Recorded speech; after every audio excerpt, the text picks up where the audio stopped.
friend. This is like, here's the microphone. Can you hear me in the back? Yes.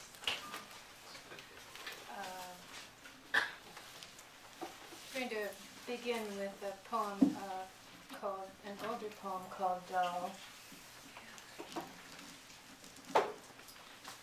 And it's in 7 parts, and it's I think it's about bound borders, and I use the border between life and death as a way to talk about borders.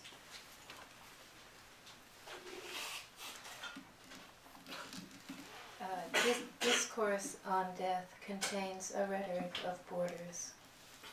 Shape delimits your right of absolute property existence, tracing your traits as the border of what belongs to you. You don't have to touch the border to know how it feels, whether a napkin or a rose petal feels softer, the border between you or at the end of her life. Compare these in your mind without locating the border or experiencing death using a subtler sense of contact, subtlety that's part of a thing.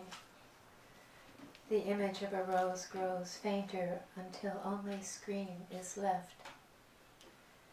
As soon as the whole is determined by wanting her to stay, she's no longer what she feels she is, not determinable. Something abstract becomes a part.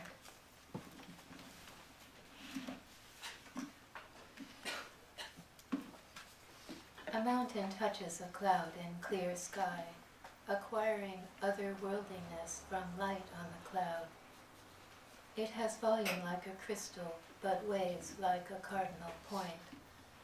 The lighted flank is revealed as distinct shape, so shape becomes a fragment. You drive toward it as the approach of the person. As soon as she's named, her presence can cross a threshold, whether she arrives physically. You photograph her doll, cut out the doll's head, enlarge to original size, and get the whole doll. The way her mind realizes possibility, as if the doll thought, and the girl became space and direction for it. The woman in the shape of a rock and its shadow by a tree is a whole that can stretch when light is lateral like consciousness. Light from above the tree casts a pinwheel around the trunk. Even in shadow, light contains the past of waves which came from everywhere to reach that part. She touches her collar. The sleeper grows fainter on the screen. Images are real and time between is abstract, or this image of her marks real time. Her interval, like the stars, is real. They've no alterity with respect to themselves.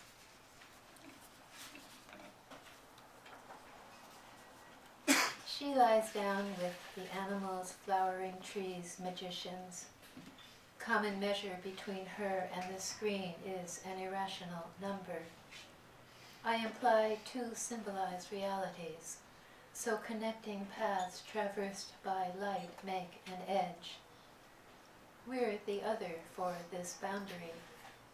It occurs through physical contact, like a part detailed as the whole, as if a series of frames were the same as movement.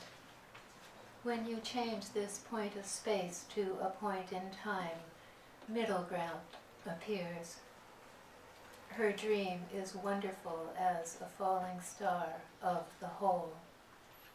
I want to locate the ineffable beyond middle ground.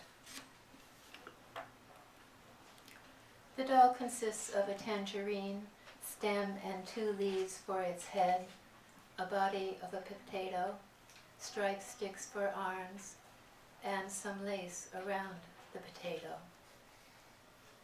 Flesh that's not suffering has form, occupying a subtle space that contains its own intuition.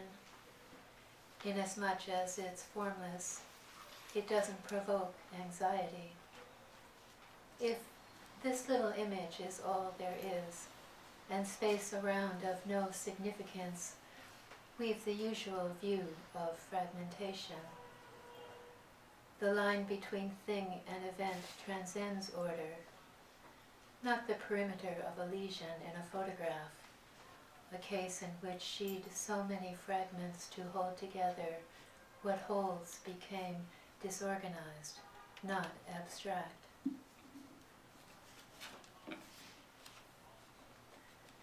Cool crystal until electrons go through it as if it were dead. Light goes through branches of the tree, oxygenating blood. She sleeps in a red gown. People around her are the size of rabbits and birds.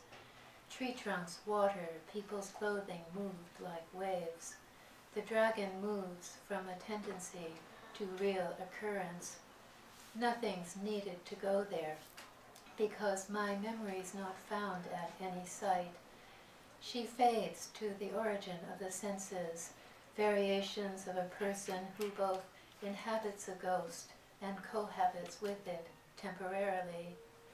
Night lights flash at this border. It trembles in unstable multiplicity of no context to stop it, like a footprint.